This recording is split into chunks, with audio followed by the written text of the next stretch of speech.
Hoy nos encontramos en el cierre del libro de Hechos de los Apóstoles.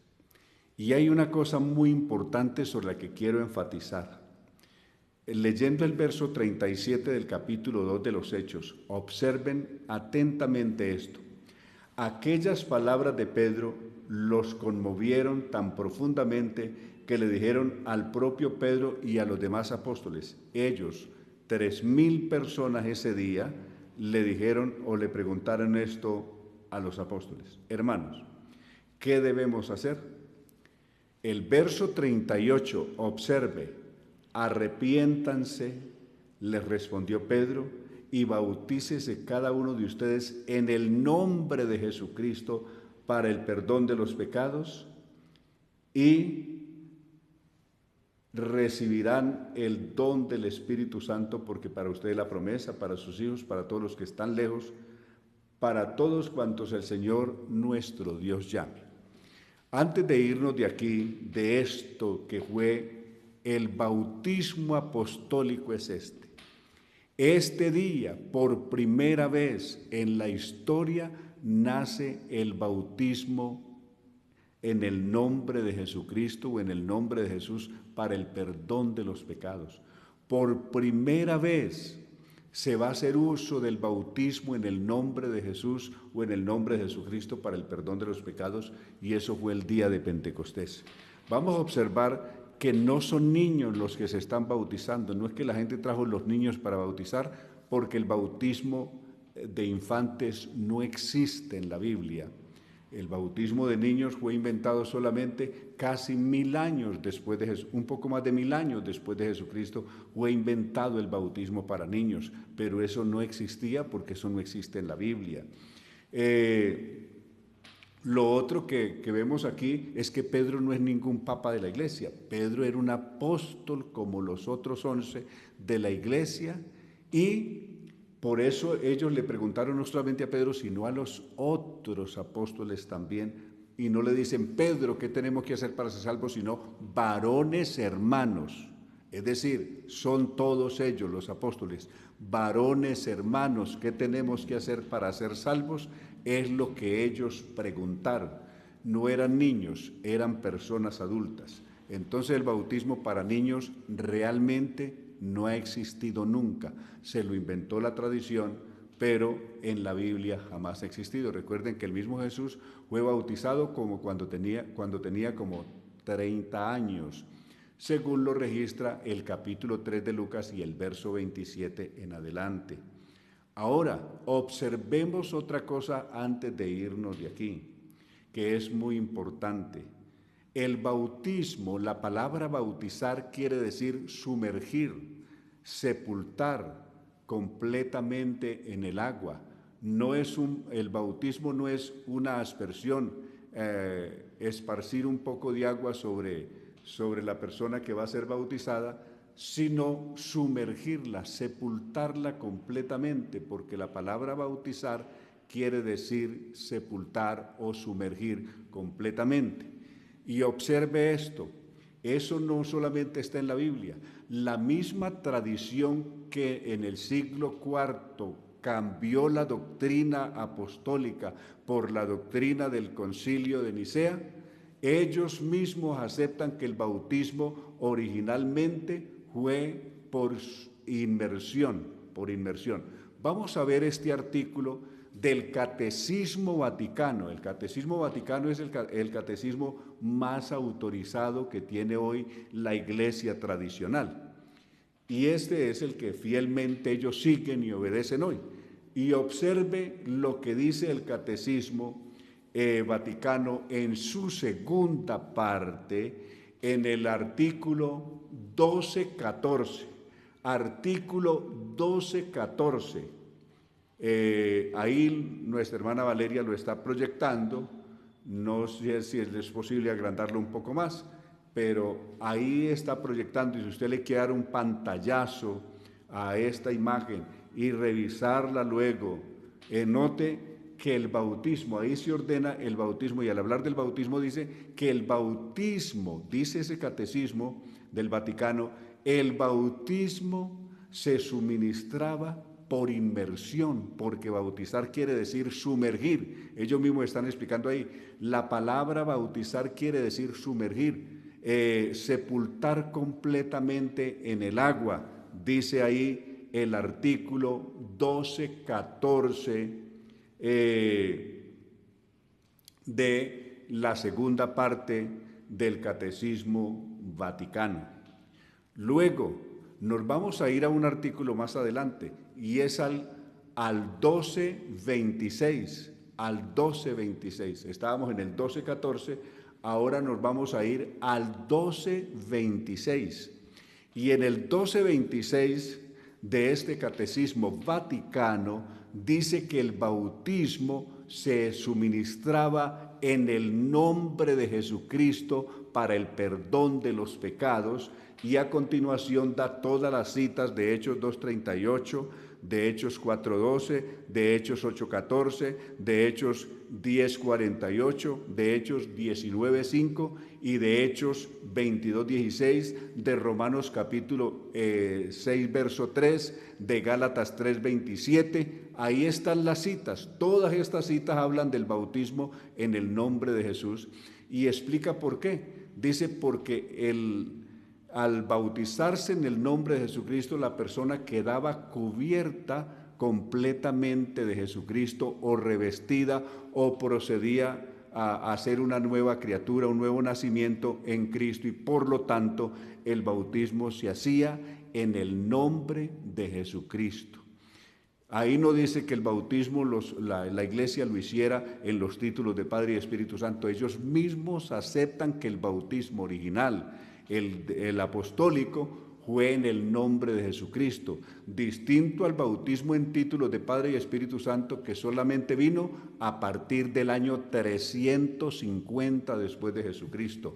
Entonces, este registro quería dejárselos antes de irnos de aquí, para que ustedes mismos vean cómo miserablemente han engañado a la gente, cómo ellos mismos, sabiendo la verdad, y sin embargo le han ocultado la verdad a la gente, como engañan, como los engañadores estos que engañan a la gente con la tapita y la bolita. ¿Dónde está la bolita? ¿Dónde está la bolita? Y generalmente con el juego que le hacen de rápido de manos, pues siempre engañan a la gente. Esta gente, ellos saben que el bautismo se hace por inmersión y ellos lo cambiaron por aspersión. Saben que el bautismo es en el nombre de Jesucristo para el perdón de los pecados y ellos lo cambiaron por los títulos de Padre, Hijo y Espíritu Santo. Ellos saben que lo que una persona tiene que hacer para que sus pecados le sean perdonados es arrepentirse de todo corazón, venir a Cristo obedeciendo su evangelio y bautizándose en el nombre de Jesucristo, como lo dice también Hechos capítulo 3 verso 18 en adelante. Pedro predicando les dice: así que arrepentíos y convertíos para que sean borrados vuestros pecados y para que vengan de la presencia del Señor tiempos de refrigerio. Ahora, después de estas anotaciones que quería dejarles ahí para que no se nos pierda, vamos a seguir lo que pasó. Cómo ese fue el proceder, es decir, ahí está qué tuvieron que hacer aquellas 3,000 personas que fueron los primeros que se convirtieron, a los 120 que estaban en Jerusalén aquel día. Quiere decir que la iglesia en Jerusalén aquel día llegó a ser no de 120, sino de 3,120. ¿Cómo vivía aquella gente? Es decir, ¿cómo practicaban ellos su fe? ¿Cuáles eran sus principios? ¿Cómo es que ellos vivían realmente la fe del Evangelio? Lo vemos a partir del verso 41. Los que creyeron sus palabras, unos 3,000 en total, se bautizaron y se unieron a los demás creyentes, es decir, a los 120, que se congregaban regularmente para escuchar. Note, ellos se reunían regularmente, los 120 y los 3,000 ahora, se reunían regularmente para escuchar las enseñanzas de los apóstoles. La palabra doctrina quiere decir enseñanza. Entonces, para escuchar las enseñanzas de los apóstoles, no para escuchar los charlatanes de los fariseos, ni de los saduceos, ni de los sacerdotes de allí o de allá. No, ellos se reunían exclusivamente para escuchar las enseñanzas de los apóstoles. Se reunían también para tener ¿qué? Comunión unos con otros. Se reunían también ¿para qué? Para compartir el pan. ¿Y para qué más se reunían? Para orar juntos. Es lo que se hace en el culto presencial. El culto presencial consta de esas 4 partes. Nos reunimos, ahora pues no se puede presencial por este problema de la pandemia, pero cuando nos hemos reunido y cuando la iglesia de por sí, por siglos o por todos estos siglos se ha reunido observando estos 4 principios. Nos reunimos ¿para qué? 1, para atender las enseñanzas apostólicas, no para escuchar charlatanerías por ahí, ni chistes que hagan reír a la gente, no, para escuchar un mensaje, una enseñanza seria de la doctrina apostólica. 2, para tener el privilegio de tener comunión los unos con los otros. Esas son las cosas que dan base y firmeza a la fe. El oír la doctrina apostólica, el tener comunión los unos con los otros, y luego el compartir el pan, el celebrar la cena juntos o el comer juntos cuando ha habido la oportunidad de compartir juntos, todo esto, y luego esto de orar juntos. Hoy lo tenemos que hacer desde la virtualidad en la mayoría de los casos, pero aún así nos reunimos, así sea de manera virtual, nos reunimos para recibir una enseñanza de la doctrina apostólica, no de cualquier doctrina, sino de la doctrina apostólica. Nos reunimos, así sea virtualmente, para seguir manteniendo la comunión los unos con los otros. Nos seguimos reuniendo, así sea virtualmente, para seguir orando juntos y creciendo juntos en la fe. Y cuando podamos reunirnos, pues tendremos el privilegio de celebrar la cena del Señor y participar todos juntos como una familia que somos, como un cuerpo en Cristo Jesús. Esas son las 4 razones del culto apostólico. Esas son.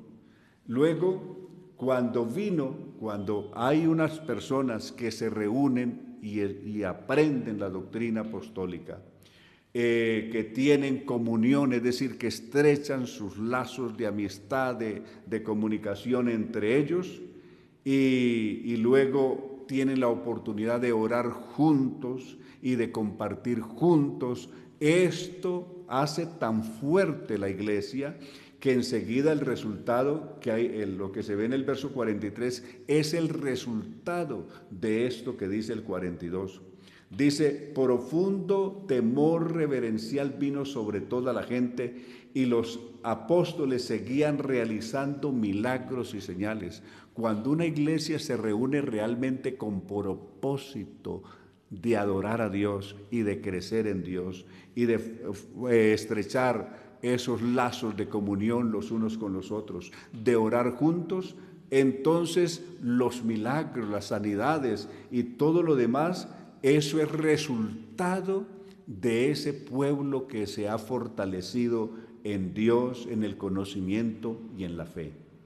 Profundo temor reverencial vino sobre toda la gente y los apóstoles seguían realizando milagros y señales.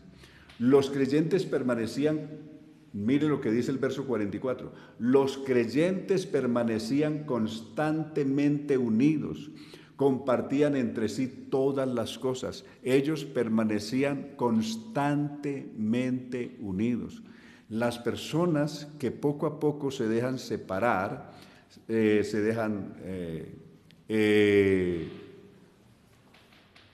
apagan ese fervor, esa comunión con sus hermanos, que poco en este tiempo de la virtualidad, pues poco se conectan, poco a poco es como un carbón que se saca del resto, del conjunto de los demás, que poco a poco, así no quiera, irá apagando. Es como el tizón que se retiró allá de donde está el otro grupo de leños, que están encendidos, aquel leño que se hace a un lado, él, aunque no lo quiera, se va a apagar. Si usted no quiere apagarse en la fe, cuando tenga la oportunidad de congregarse presencialmente, haga el esfuerzo y hágalo.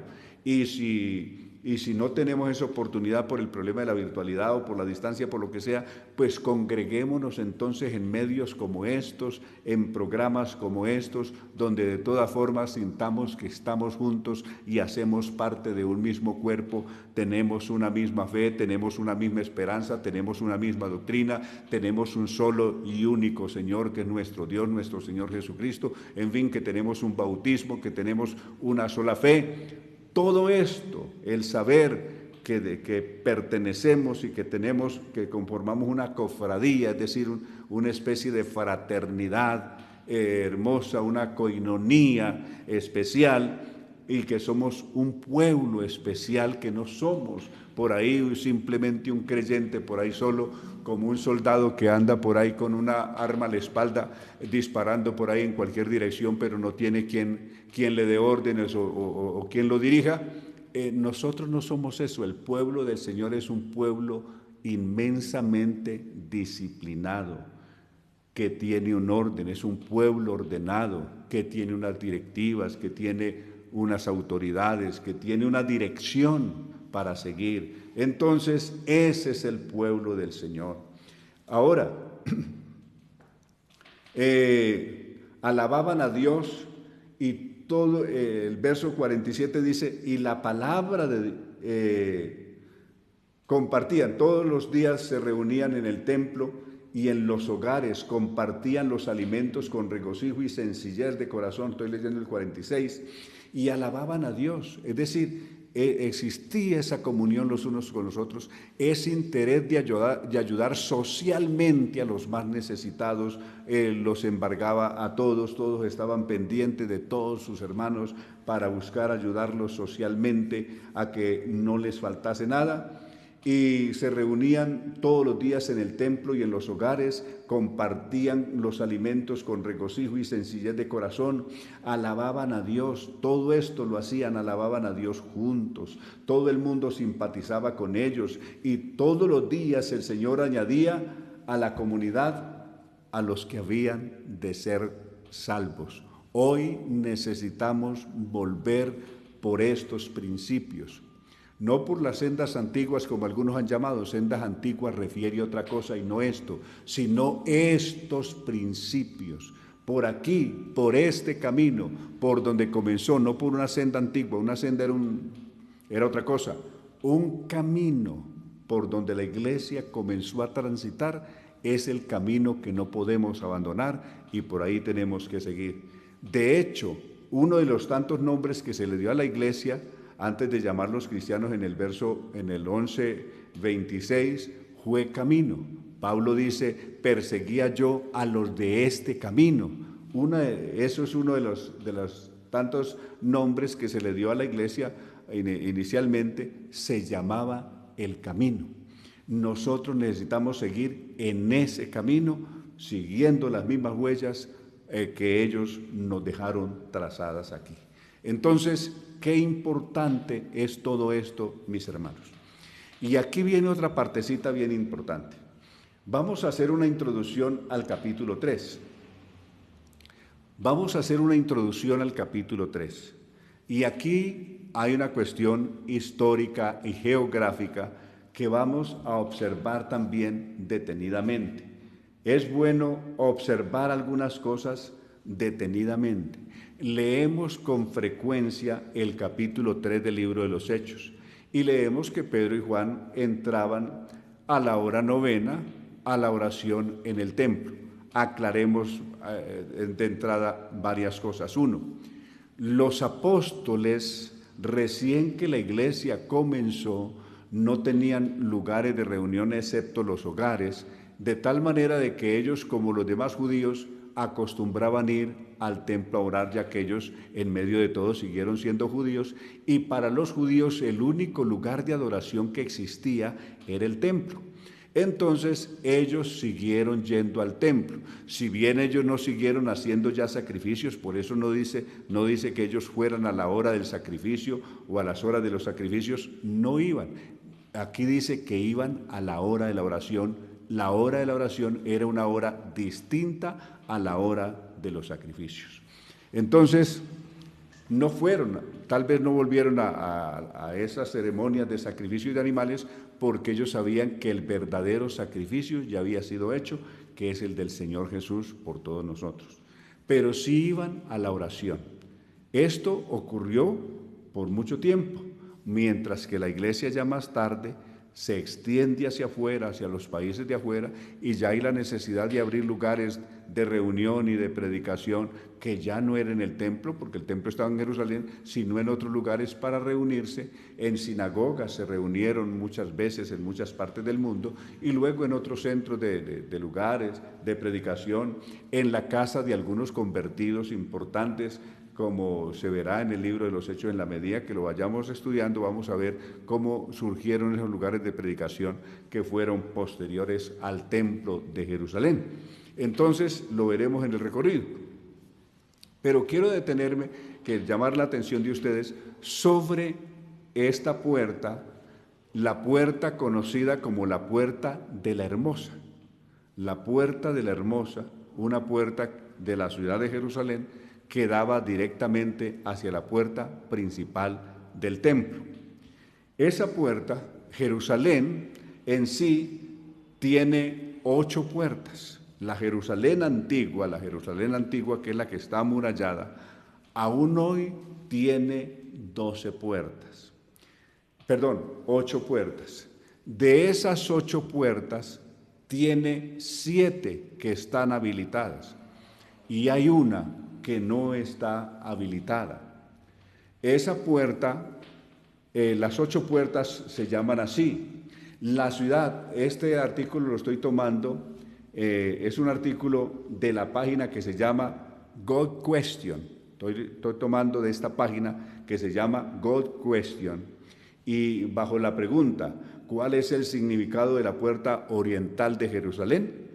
Y en este artículo escrito por esta página God Question, dice: la antigua ciudad de Jerusalén está rodeada por una muralla que contiene 8 puertas principales. En el sentido contrario a las agujas del reloj, desde la puerta más al norte está la puerta de Herodes. Esta famosa puerta de Herodes hoy se llama la puerta primera. Hoy uno comienza a bajar por esta parte norte y va a encontrar que esta primera puerta, o la que uno se va a encontrar, se llama la puerta primera, también conocida como la puerta de Herodes. Y luego está la segunda puerta, es la puerta de Damasco. Luego está la puerta nueva. Luego está la puerta de Jaffa. Luego está la puerta de Sión, luego está la puerta de Dang, luego está la puerta oriental y luego la puerta de los leones. Y en último lugar está la puerta del este, que es la que da al monte de los Olivos a través del valle del Cedrón. Es única porque está completamente sellada. Ahora ya veremos por qué esta puerta hasta el día de hoy sigue cerrada. De las 8 puertas que tiene la Jerusalén antigua, 7 están abiertas o las pueden abrir, y una permanece cerrada con un gran bloque de cemento que le han puesto y está sellada. Esa puerta se llama la puerta oriental o se llama la puerta del rey. Entonces es muy importante la puerta oriental o bien la puerta del rey.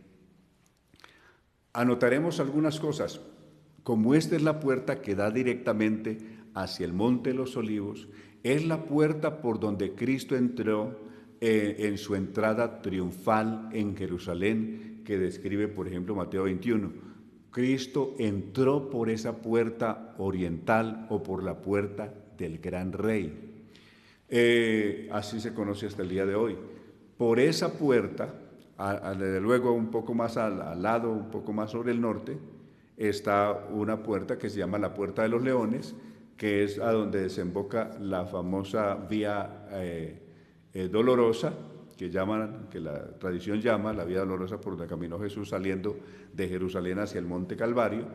Se sale por esa Puerta de los Leones. Esa también da hacia el monte, al frente, teniendo al Monte de los Olivos. Por ahí he caminado, saliendo por esta puerta hacia el Valle del Cedrón y comenzando a subir por el huerto de Getsemaní para subir hasta el Monte de los Olivos. Yo he hecho ese recorrido. Pero sobre el lado sur, suroriente desde luego, está la Puerta del Gran Rey o la Puerta Oriental. Esta puerta era la puerta más hermosa que tenía Jerusalén en aquel entonces. Por eso se llamaba la Puerta de la Hermosa. Era la puerta principal, teniendo 8 puertas. Esta era la puerta más bonita, la más hermosa, donde generalmente los turistas y los visitantes de Jerusalén acostumbraban entrar. Era una puerta que llamaba la atención. Era primero muy alta, era una puerta de madera, pero enchapada hermosamente en oro, y también algunas partes de plata, y por lo tanto la hacían inmensamente hermosa esta puerta. Esta puerta, por esa puerta de la hermosa, fue que entraron también por esa puerta, antes de irme, por esa puerta salió Jesús la última vez, que salió hacia el monte hacia el primero, con sus discípulos hacia el monte de los Olivos, donde dio sus últimas enseñanzas escatológicas de Mateo 24 y 25, y también él salió por esa puerta aquella última noche cuando fue al monte a orar, a Getsemaní, donde finalmente fue entregado por Judas, que lo traicionó. Es decir, para aquella última noche, él salió por esa puerta que da hacia el Cedrón y de ahí hacia el Getsemaní. Entonces, mire qué cosas tan importantes vamos a encontrar aquí. Esta puerta estuvo abierta, es decir, los judíos fueron expulsados de allí. En el año 70 el templo fue destruido, pero aún las murallas de la antigua Jerusalén quedaron, como en efecto están hasta el día de hoy. Se destruyó el templo, mas no las murallas que rodeaban la ciudad. Luego, los judíos son expulsados a partir del año 70 de allí. En el año 133, en el gobierno o en el imperio de Adriano, una colonia de judíos intentó volver a Jerusalén y prestar alguna resistencia a los romanos buscando quedarse allí, pero otra vez fueron expulsados de ese lugar y vinieron otra gente, especialmente turcos y palestinos o filisteos y de otros países árabes a habitar en Jerusalén. Más tarde, años después, siglos después, vendrían las famosas guerras. Esos lugares fueron inicialmente conquistados pues, por los romanos, después eso pasaría y estaría en control de otros pueblos como los turcos, por ejemplo, o los otomanos, que son los que se apoderaron de este lugar por mucho tiempo, y a razón de que los musulmanes, y desde luego a través del Imperio Otomano, se apoderan de ese lugar, de Jerusalén, y montan ahí su santuario, y lo demás a partir del siglo VII, del siglo VIII en adelante, después de la muerte de Mahoma. Entonces, vendrán las famosas guerras religiosas que vinieron, como las famosas cruzadas, que la Iglesia Católica armó ejércitos en Europa para ir a combatir a Jerusalén, para buscar expulsar de allá a los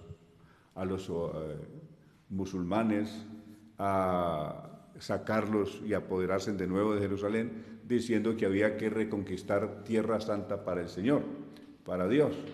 Y la cantidad de muertos que hubieron fueron tremendos. Esos se fueron las famosas guerras que se dan entre los siglos 11 y 12 de nuestra era. Pero luego, hasta el 13, luego, y todo este tiempo de guerras, Jerusalén siguió siendo la ciudad amurallada que hay. No vivían judíos, vivía otra gente, pero igual ahí estaban. Y vino una cosa muy importante. En el año 1540, esa puerta finalmente fue cerrada en el tiempo del Imperio Otomano, cuando el gran emperador de ese momento era el señor Solimán, conocido como el Magnífico. Era el sultán, que era el nombre que le daban al emperador en entonces los musulmanes. El sultán Solimán, en el año 540, ordenó que esa puerta del este o la puerta oriental de Jerusalén fuera cerrada. ¿Por qué? Porque le informaron que, de acuerdo a la esperanza judía, por esa puerta iba a entrar el Mesías. Cuando el Mesías viniera, iba a entrar por esa puerta. Y él, buscando sellarle las puertas para que el Mesías judío nunca pueda entrar en Jerusalén, selló esa puerta con toneladas de cemento que le puso, y esa puerta permanece sellada hasta el día de hoy. Es la puerta oriental sellada por el sultán Solimán, conocido como el Magnífico, en el año 540 al año 541. En ese tiempo fue sellada esta puerta. Luego hay una cosa bien importante aquí. Vamos a tomar la Biblia por un momento y voy a que ustedes repasen conmigo estos textos. Esta es la Biblia. Aquí tenemos la Biblia a la mano y vamos a repasar unos textos importantísimos del libro de Ezequiel que nos van a hablar de esta puerta. ¿Por qué es muy importante hablar de esta puerta? Porque esta puerta en el pasado, en el presente y en el futuro tiene un significado muy especial. Esa puerta de la hermosa que tanto leemos ahí, por la que entraba Pedro y Juan y oran por el paralítico, pero poco sabemos realmente del significado y del trasfondo bíblico que esa puerta tiene y toda la importancia que hay para ella en la palabra de Dios. Por ejemplo, si uno toma el capítulo, el libro de Ezequiel, primero, el libro de Ezequiel, desde el capítulo 8 del libro de Ezequiel, Dios le está mostrando al profeta Ezequiel. El profeta Ezequiel era uno de los cautivos que habían sido llevados a Babilonia, pero allá en Babilonia el Señor toma al profeta y en el espíritu lo trae y lo pone en la ciudad de Jerusalén, lo trae en espíritu a Jerusalén. El Señor puede hacer esto, la teletransportación. Trae al profeta a Jerusalén y le muestra toda la enorme idolatría y el culto al sol que se había propagado en la ciudad de Jerusalén y en el templo, hombres y mujeres rindiéndole culto al sol y las mujeres endechando o llorando por la muerte de Tamuz, un dios falso, el hijo de Nimrod y de Semiramis, que lo habían matado unos cerdos salvajes. Ahora, al mirar esto de la enorme idolatría, y por lo cual el Señor dice que aún esta gente tendrá que ser castigada por toda su enorme idolatría y maldad, y el gran castigo será que Dios mismo los abandone, que finalmente ese templo que había sido su orgullo, el templo de Salomón, pase a ser un lugar que no tiene ningún valor y que próximamente no quedará piedra sobre piedra allí, pues todo eso será destruido por los hombres de Babilonia. Y entonces el gran castigo primero que tiene es, aparte de la cautividad, es que la gloria de Dios abandone ese lugar. El lugar santísimo en ese templo, y como lo fue en el santuario, era sinónimo de la presencia de Dios en ese lugar. Pero la gloria de Dios frente a semejante depravación del pueblo y de su adulterio con la idolatría, Dios decidió abandonarlos. Y en el capítulo 10, verso 18, 10-18 de Ezequiel, dice: la gloria del Señor se elevó por encima del umbral del templo y fue a posarse sobre los querubines. El verso 19, en ese momento ante mis ojos los querubines agitaron sus alas y remontaron el vuelo, y las ruedas se remontaron y se elevaron junto con ellos y fueron a detenerse a la entrada de la puerta oriental. Es decir, aquí llegan a esta puerta oriental, o la puerta de la Hermosa, del templo del Señor. La gloria del Dios de Israel estaba por encima de ellos. Aquí la gloria de Dios se elevó, salió del lugar santísimo y se fue y se puso en la puerta oriental, en esa puerta que hasta hoy está cerrada. Luego en el capítulo 11, verso 23,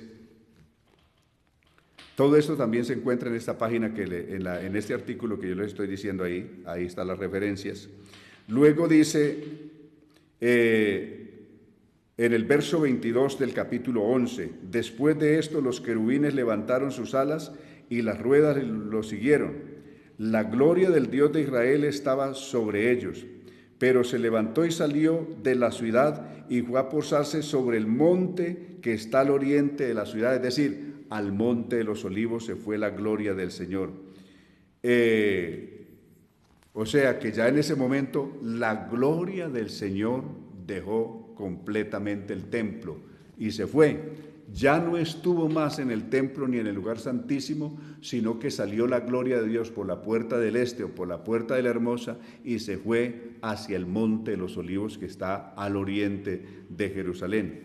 Más tarde, en el capítulo 43, encontramos lo siguiente, capítulo 43 de Ezequiel, encontramos lo siguiente,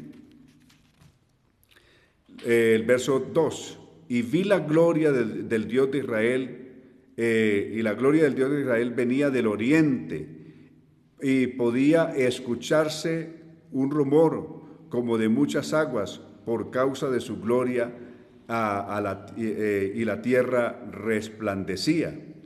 Aquí se anuncia que más tarde la gloria del Señor va a volver y va a entrar en Jerusalén y va a entrar por esa puerta oriental o la puerta de la Hermosa o la puerta del este. Capítulo 44 del libro de Ezequiel.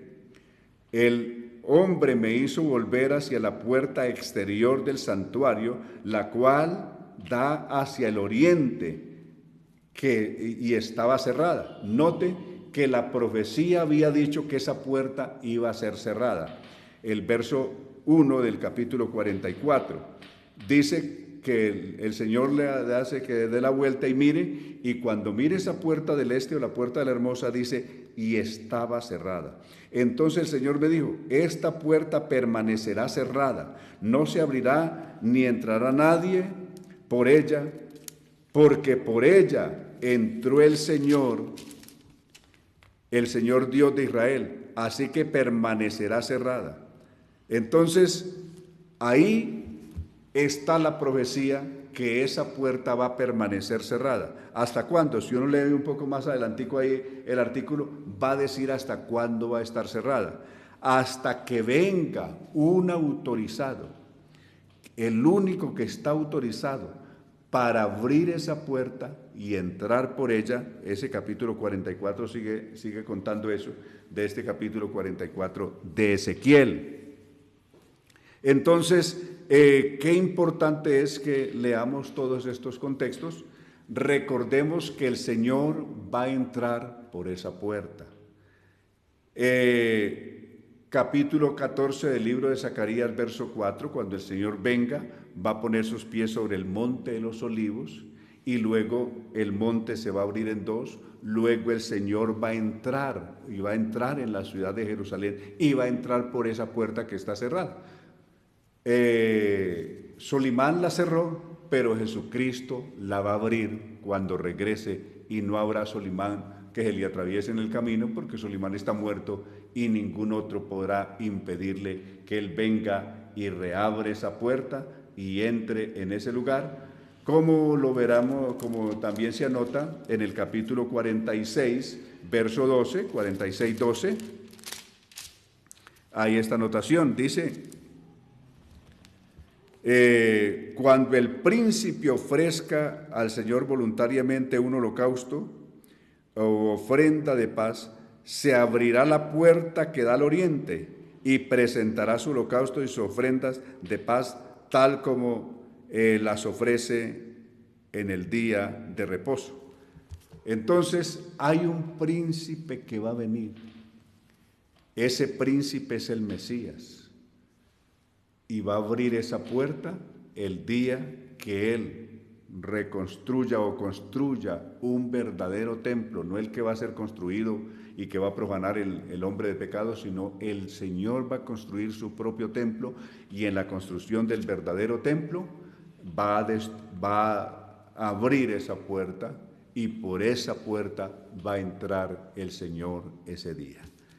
Volvemos entonces ya para hacer el cierre aquí de Hechos capítulo, de esta primera parte en la introducción, solamente el capítulo 3. No hemos hablado de la oración, no hemos hablado del paralítico. Estamos ubicándolos a ustedes en qué era esa puerta. Era la puerta más hermosa en el mundo. En ese momento era el templo, era el lugar de adoración más famoso y reconocido en el mundo, por encima del templo de la diosa Diana en Grecia. Este era más importante, el centro más importante de adoración que había. Era el más buscado por las gentes del mundo y era un centro de adoración especial. Y esta puerta, conocida como la Puerta la Hermosa, era la puerta más hermosa de cualquier santuario que hubiera en el mundo de aquel entonces. Entonces, esa es la Puerta de la Hermosa por donde Pedro y Juan entraron a las 3 de la tarde para hacer la oración de la tarde, y allí se encontraron con el paralítico, del cual hablaremos ya en el próximo capítulo.